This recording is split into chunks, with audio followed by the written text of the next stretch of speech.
आज हम लोग इस वीडियो में इलेक्ट्रोस्टैटिक चैप्टर का कुछ न्यूमेरिकल प्रॉब्लम हम लोग सॉल्व करेंगे। तो सबसे पहले हमारा सवाल है, a polythene piece is rubbed with wool is found to have a negative charge of 3 × 10⁻⁷ coulomb, calculate the number of electron transferred. बोला जा रहा है एक पॉलीथीन को वूल के साथ रब किए, तो रब करने के बाद उसमें इतना नेगेटिव चार्ज ट्रांसफर्ड हो गया। तो टोटल अगर इतना नेगेटिव चार्ज ट्रांसफर्ड हो गया तो नंबर ऑफ इलेक्ट्रॉन कितना ट्रांसफर्ड हो। तो क्या क्या दिया हुआ, टोटल चार्ज ट्रांसफर्ड दिया हुआ इतना और वो नेगेटिव साइन दिया है। और हम लोग जानते हैं एक इलेक्ट्रॉन में चार्ज होता है नेगेटिव और इतना। तो एक फार्मूला जानते हैं Q = Na, तो N = Q/E। Q means total charge transferred और एक इलेक्ट्रॉन में इतना चार्ज होता है, minus minus cancel, coulomb coulomb cancel. इसको अगर हम लोग सॉल्व करेंगे तो 1.88 × 10⁻12 इलेक्ट्रॉन ट्रांसफर्ड हुआ। इतना इलेक्ट्रॉन ट्रांसफर्ड हुआ बोल करके इतना नेगेटिव चार्ज ट्रांसफर्ड हुआ। तो ये फार्मूला इस्तेमाल हम लोग किए यहाँ पर। 2 नंबर सवाल, calculate the coulomb force between two alpha particles separated by a distance of 3.2 10⁻15 metre. 2 alpha particle हमारे पास है और दोनों के बीच में डिस्टेंस है 3.2 10⁻15 मीटर। दोनों के बीच में कूलम फोर्स कितना काम करेगा। तो अल्फा पार्टिकल में चार्ज कितना रहता है ना, अल्फा पार्टिकल में 2 प्रोटॉन का चार्ज रहता है। तो एक प्रोटॉन में चार्ज रहता है 1.6 10⁻19 कूलम, तो 2 प्रोटॉन में चार्ज होगा 2 × 1.6 10⁻19 कूलम। तो ये अल्फा पार्टिकल, एक अल्फा पार्टिकल में इतना चार्ज रहता है। तो कूलम फोर्स का फार्मूला हम लोग जानते हैं 1/4πε0 Q1 Q2/r²। तो 1/4πε0 का वैल्यू होता है 9 × 10⁹ और Q1 मैंने पहला अल्फा पार्टिकल 2 × 1.6 मैंने 3.2 10⁻19 कूलम। Q2 मैंने दूसरा अल्फा पार्टिकल 2 × 1.6 मैंने वही 3.2 × 10⁻19 कूलम। और डिस्टेंस तो दिया हुआ इतना, इसका स्क्वायर। तो इसको सॉल्व करने से आंसर आ जाएगा 90 न्यूटन। तो इसको सॉल्व करना बहुत ईजी है। ये 3.2 का होल स्क्वायर है, तो ये और ये कैंसिल आउट हो जाएगा। 3.2 2 बार है, यहाँ पर भी 3.2, यहाँ पर भी 3.2 हो गया कैंसिल। 10⁻15 का स्क्वायर मीन्स नीचे में आ जाएगा हमारा 10⁻−30, ऊपर में 10⁻−19 10⁻38 10⁻9 10⁻30 ये ऊपर जाएगा और ये सॉल्व करने से लास्ट में 10 बचेगा, तो 9 × 10 माने 90 न्यूटन। तो बहुत ही आसानी से आप लोग सॉल्व कर सकते हैं। नेक्स्ट, एक ऑयल ड्रॉप हमारे पास है जिसका वेट है इतना newton, means oil drop weight equal to आप लोग जानते हैं फोर्स इतना न्यूटन है। Is balanced in an electric field of strength. ये ऑयल का जो ड्रॉप है ये इलेक्ट्रिक फील्ड में बैलेंस्ड है। इलेक्ट्रिक फील्ड का ताकत यहाँ पर दिया है 5 × 10⁵ वोल्ट पर metre. Find the charge on oil drop. तो ऑयल ड्रॉप में कितना चार्ज होगा। तो ऑयल ड्रॉप का जो वेट है वो इतना है और इलेक्ट्रिक फील्ड तुम्हारा दिया हुआ इतना। तो इलेक्ट्रिक फील्ड से जो फोर्स हमारा लगता है F = QE, और F वेट माने फोर्स है, वेट दिया हुआ। तो इक्विलिब्रियम अवस्था में अगर है तो हम लोग बोल सकते हैं वेट mg = QE। ये है कूलम फोर्स और ये है वेट। तो अगर चार्ज ऑन ऑयल ड्रॉप अगर Q लेते हैं तो इक्विलिब्रियम अवस्था में ये वेट इस फोर्स से बैलेंस है, तो mg = QE। देखिए फोर्स और वेट एक ही चीज़ है, बराबर होता है mg। और इलेक्ट्रिक फील्ड भी उस पर फोर्स लगा रहा है, तो इलेक्ट्रिक फील्ड का फोर्स होता है QE। तो कोई एक ऑयल ड्रॉप अगर नीचे गिर नहीं रहा, वो इलेक्ट्रिक फील्ड से अगर अट्रैक्ट होकर के ऊपर तरफ अगर बैलेंस्ड है तो वेट काम करेगा नीचे तरफ और इलेक्ट्रिक फील्ड का फोर्स काम कर रहा है ऊपर तरफ। फोर्स काम इलेक्ट्रिक फील्ड का काम कर रहा है QE और नीचे में वेट फोर्स काम कर रहा है mg। तो बैलेंस्ड है, हमारे यहीं पर झूल रहा, माने mg बराबर होगा QE। तो Q = mg/E। तो mg जो हमारा वेट जो दिया हुआ है वो इतना दिया हुआ और इलेक्ट्रिक फील्ड दिया हुआ इतना। इसको सॉल्व करने से इतना चार्ज हम लोग को पता चल जाएगा। 1 मिनट। अब हम लोग नेक्स्ट क्वेश्चन में जाते हैं। Find the electric field between 2 metal plates 3 millimetre apart connected to 12 volt battery. हम लोगों को इलेक्ट्रिक फील्ड निकालना है, दो मेटल प्लेट जिलों के बीच का दूरी दिया और एक इतना वोल्ट बैटरी से कनेक्ट है। तो भी बराबर दिया 12 वोल्ट, डिस्टेंस दिया मिलीमीटर में, इसको मीटर में चेंज करना। तो 1 मिलीमीटर बराबर 10⁻³ मीटर होता है। तो इलेक्ट्रिक फील्ड का फॉर्मूला आता है E = V/d। तो V दिया हुआ है और D दिया हुआ है, इसको पुट करने से इतना होगा इलेक्ट्रिक फील्ड, इतना वोल्ट पर metre. Next, calculate the distance between two protons such that electrical repulsive force between them is equal to weight of either means calculate the distance between दो प्रोटॉन के बीच में कितना दूरी होगा, दो प्रोटॉन के बीच में कितना डिस्टेंस होगा, ये हम लोग को निकालना है। और क्या दिया, दोनों के बीच में जो रिपल्सिव फोर्स है वो किसके बराबर है, वो है वेट ऑफ आइदर, मैंने कोई एक प्रोटॉन का वेट के बराबर है दिया हुआ है। दोनों के बीच में जो रिपल्सिव फोर्स है वो वेट के बराबर होता है। तो वेट का फॉर्मूला भी हम लोग देखें mg होता है और कूलम फोर्स का फॉर्मूला तो 1/4πε Q1 Q2/r²। यहाँ से r² बराबर, अगर r² हम निकालना चाह रहे हैं तो ये mg नीचे आ जाएगा। तो ये हमारा दोनों चार्ज जो है क्या है, यहाँ पर दिया हुआ प्रोटॉन से दोनों चार्ज। तो प्रोटॉन में चार्ज रहता है 1.6 × 10⁻19 कूलम और वेट में होता है mg, प्रोटॉन का मास होता है 1.67 10⁻27। तो सब हम लोग को पुट करना है, Q1 Q2 में इतना, m के जगह में इतना और g = हमारा होता है 9.8 मीटर पर सेकंड स्क्वायर। सबको पुट करने से लास्ट में जो दोनों के बीच में जो दूरी आएगा वो आएगा 11.8 सेंटीमीटर आएगा। तो ये है हमारा दोनों के बीच में डिस्टेंस, थोड़ा सॉल्व करना पड़ेगा। नेक्स्ट, एक इलेक्ट्रिक डाइपोल है when held at 30 degree with uniform electric field. एक इलेक्ट्रिक डाइपोल को यूनिफॉर्म इलेक्ट्रिक फील्ड जिसका वैल्यू इतना है उसको 30 डिग्री के एंगल में रखें। तो जब भी हम लोग पढ़ें, जब भी कोई इलेक्ट्रिक फील्ड में हम लोग डाइपोल को रखेंगे, एंगल दिया हुआ 30 डिग्री, तब उस पर एक टॉर्क लगेगा। टॉर्क का फॉर्मूला है PE sin थीटा। तो डाइपोल मोमेंट निकालना, कैलकुलेट द डाइपोल मोमेंट। तो P माना डाइपोल मोमेंट, E माना इलेक्ट्रिक फील्ड और ये है sin थीटा मीन्स P और E के बीच का एंगल, वो तो दिया हुआ है 30 डिग्री। तो टॉर्क P बराबर τ/E sin theta.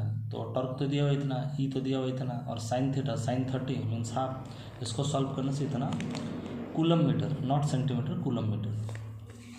Next, electric field at a point due to a point charge is 20 newton per coulomb and electric potential at that point is 10 joule per coulomb. कोई भी एक बिंदु में electric field दिया हुआ इतना और उसी बिंदु का इलेक्ट्रिक पोटेंशियल दिया हुआ इतना।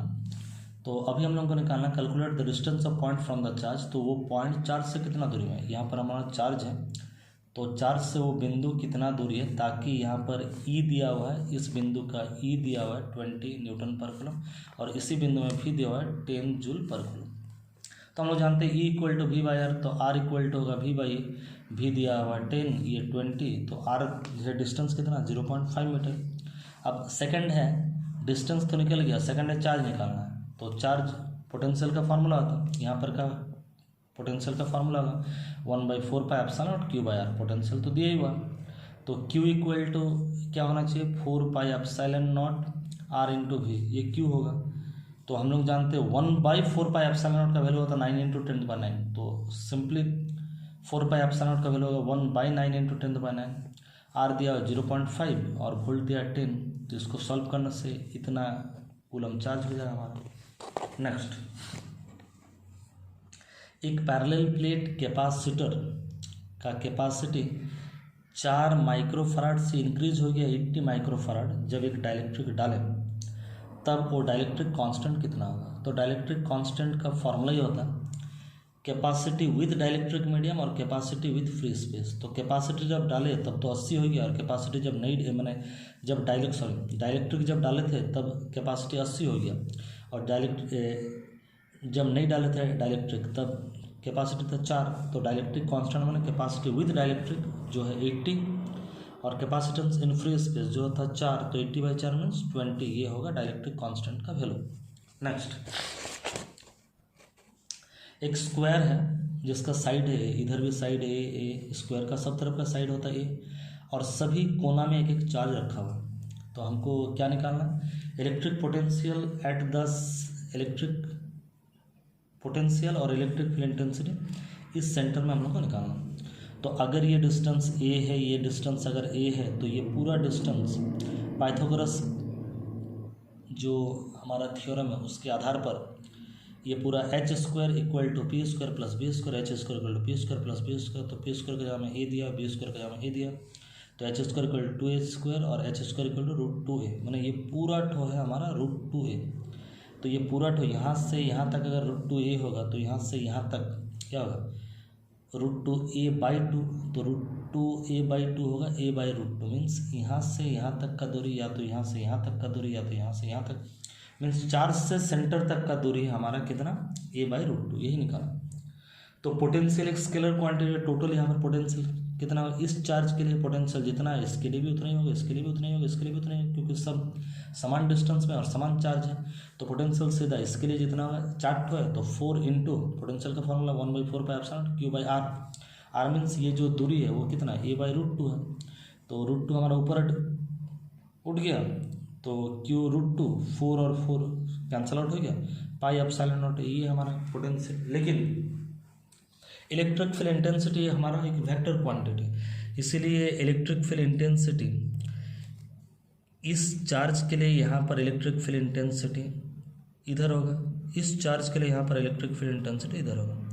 तो दोनों का electric field intensity same line में एक्ट कर रहा है, मैग्नीट्यूड भी सेम है, क्योंकि इलेक्ट्रिक फील्ड इंटेंसिटी भी डिपेंड कर रहा है हमारा इलेक्ट्रिक फील्ड इंटेंसिटी फार्मूला आता है 1/4 pi epsilon naught q by r square, वो डिपेंड करता है चार्ज के ऊपर, डिस्टेंस के ऊपर। तो चार्ज भी सेम है, डिस्टेंस भी सेम है, लेकिन ये इसको इधर रिपल कर रहा है, ये इसको इधर रिपल कर रहा है, तो दोनों का मैग्नीट्यूड सेम है, डायरेक्शन अलग है। तो ये इस बिंदु पर एक इलेक्ट्रिक फील्ड इंटेंसिटी इधर है, एक इधर है, दोनों कैंसिल कर देगा। फिर इन दोनों चार्ज के लिए एक इधर होगा और एक इधर होगा, ये लोग भी आपस में कैंसिल हो जाएगा। तो resultant electric field intensity zero, क्योंकि वेक्टर क्वांटिटी और पोटेंशियल जीरो नहीं होगा, वो होगा चारों को हम लोग को जोड़ देना पड़ेगा। तो डायरेक्टली जोड़ नहीं करके हम लोग फोर्स से मल्टीप्लाई कर दिए। नेक्स्ट, एक प्रोटॉन 0.1 डिस्टेंस एक यूनिफॉर्म इलेक्ट्रिक फील्ड जो इतना दिया उसमें मूव करता है। Calculate the potential difference between the point between which the proton moves and energy change. तो पोटेंशियल डिफरेंस हम लोग निकालना है, E equal to V by d होता तो V equal to E d होता, तो ई दिया हुआ इतना और डी डिस्टेंस दिया हुआ 0.1, तो इतना पोटेंशियल होगा। और एनर्जी का चेंज इन एनर्जी बराबर चेंज इन पोटेंशियल एनर्जी। तो चेंज इन पोटेंशियल एनर्जी का फार्मूला था क्यू इंटू वी। तो प्रोटॉन का चार्ज होगा ई और पोटेंशियल दिया हुआ भी, तो ई अगर हम लोग वैल्यू पुट भी कर सकते हैं, 500 इंटू 1.6 × 10⁻⁻19 अगर हम लोग पुट कर देंगे तो 500 वोल्ट इंटू 1.6 × 10⁻19 कूलम। तो इसको सॉल्व करने से जो आएगा उतना आंसर आएगा, उतना जूल। नेक्स्ट, एक प्रोटॉन को हम लोग यूनिफॉर्म इलेक्ट्रिक फील्ड जिसका मैग्नीट्यूड इतना, उसको इलेक्ट्रिक फील्ड में हम लोग दो पॉइंट के बीच में हम लोग मूव कराएं। If the distance between the point 0.2 metre, find the value of potential difference and work done. Same type के क्वेश्चन है। तो वी निकालना है पहले हम लोग को, ई डी जैसा हम लोग निकालना था, और वर्क डन माने चेंज इन एनर्जी होता है, that is equal to q V. तो वहाँ जैसा था सेम सवाल है। नेक्स्ट है हमारा इलेक्ट्रिक फ्लक्स दिया हुआ इतना न्यूटन मीटर स्क्वायर पर कूलम, -6 × 3 ये दिया हुआ इलेक्ट्रिक फ्लक्स। एक स्फेरिकल गॉसियन सरफेस है, उसमें इलेक्ट्रिक फ्लक्स दिया हुआ इतना, और उस गॉसियन सरफेस का रेडियस दिया हुआ इतना, प्लेस्ड एट द सेंटर। हाँ, तो क्या पूछा है हम लोग को, what is the charge enclosed bye Gaussian surface, Gaussian surface में कितना चार्ज होगा। और बोला जा रहा है अगर रेडियस गॉसियन सरफेस का डबल कर दिया जाएगा, मैंने पहले इतना बड़ा सरफेस था, अगर बड़ा कर दिया जाएगा तो फ्लक्स में क्या चेंज आएगा। तो गॉसेस थ्योरम से हम लोग जानते हैं phi equal to e dot d s बराबर क्यू बाई एप्सिलॉन नॉट, और phi equal to q by epsilon, तो q equal to phi into epsilon naught. Phi electric flux तो दिया हुआ है और एप्सिलॉन नॉट का वैल्यू हम लोग जानते हैं 8.85 × 10⁻²। तो चार्ज हो जाएगा इतना कूलम चार्ज। और अगर हम साइज को डबल भी कर दिए तो फ्लक्स में कोई चेंजेस नहीं आएगा, क्योंकि फ्लक्स डिपेंड कर रहा है चार्ज के ऊपर और एप्सिलॉन नॉट के ऊपर। तो अगर हम साइज भी डबल कर दिए फिर भी चार्ज तो सेम रहेगा, इसीलिए कोई फ़र्क नहीं पड़ेगा। एंड लास्ट जो हमारा सवाल है वो है calculate the equivalent capacitance between. हम लोग को 2 पॉइंट ए एंड बी हमारा दिया हुआ है, ये हमारा 2 पॉइंट ए और बी, ये 2 पॉइंट के बीच में कैपेसिटी कितना होगा। तो हमारा तीन कैपेसिटर है और एक चार कैपेसिटर ए और बी के बीच में। तो हम लोगों को पहचानना पड़ेगा सीरीज कनेक्शन में है कि पैरेलल कनेक्शन में। पहले देख लीजिए 5 माइक्रोफराड, 10 माइक्रोफराड और 15 माइक्रोफराड, ये सारा कैपेसिटर पैरेलल में है। क्यों पैरेलल में है? क्योंकि पैरेलल कनेक्शन हम लोग तभी बोलेंगे जब हर एक कैपेसिटर हो, रजिस्टर हो, सभी का जाने का रास्ता अलग अलग हो। तो देखिए डी से हम लोग इस कैपेसिटर में जाना चाह रहे तो इसका अलग रास्ता है, अगर इस पे जाना चाह रहे तो इसका अलग रास्ता, इस पे अगर जाना चाह रहे तो इसका अलग रास्ता है। यहाँ से अगर हम इस पे जाना चाह रहे तो उसका अलग रास्ता, तो सबका रास्ता अलग अलग है।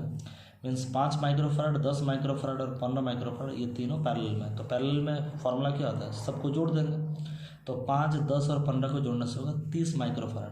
तो ये तीनों जुड़ करके हो गया 30, और अब जो हमारा फिगर बनेगा ये तो तीनों जुड़ करके हो गया 30, और फिर इधर और एक तो हमारा 30, ये ए है और ये बी है हमारा। अब देखिए यहाँ से यहाँ जाने का अलग रास्ता नहीं है। 30 से अगर ये 30 में जाएंगे तो एक ही रास्ता हमारे पास। अब बोलेंगे ये दोनों सीरीज में है, तो सीरीज में अगर होंगे तो उन लोगों का फार्मूला होगा 1/CS equal to 1/C1 plus 1/C2, और C1 प्लस C2 ये है 1/CS। तो CS बराबर क्या होगा, C1 प्लस C2, ये फार्मूला है।